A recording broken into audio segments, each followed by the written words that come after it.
Sa iba pang balita, ngayong pong nakabalik na sa bansa si pambansang kamao Manny Pacquiao at kanyang mag-anak, tutok muna sa kanyang trabaho bilang kongresista si Pacman. Game namang sinagot ni Manny ang mga isyong ipinupukol sa kanya, gaya na lang po ng pagkakaroon niya umano ng sintomas ng Parkinson's disease. Balita hatid ni Haji Rieta. Balik Pilipinas na si pambansang kamao Manny Pacquiao matapos ang holiday vacation sa Israel kasamang pamilya.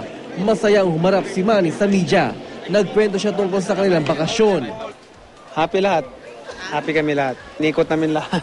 Buong Israel inikot tayo. Ang asawang si Jinky, masaya rin daw sa kanilang family bonding. Parang sineset aside namin yung mga problema dito or mga pwedeng pag-usapan doon.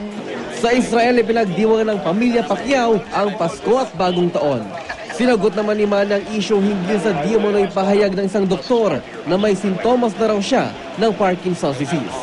Comment man lang yun. Lahat naman may karapatan mag-comment. Siyempre ako sa sarili ko after ng fight, punta sa ospital. Tapos pagdating ko dito sa Pilipinas, nag-make sure na nagpa-MRI ako. So lahat. Pa-check up ako. So okay naman ang resulta. Ang asawang si Jinky, sinabing wag na lamang daw itong pansinin. May nag-text lang pero hindi ko chinek kung sino nagsalita, kung sino yung doktor. So, How did you feel about it, ma'am? Hindi ka ba nagalit? Hindi naman.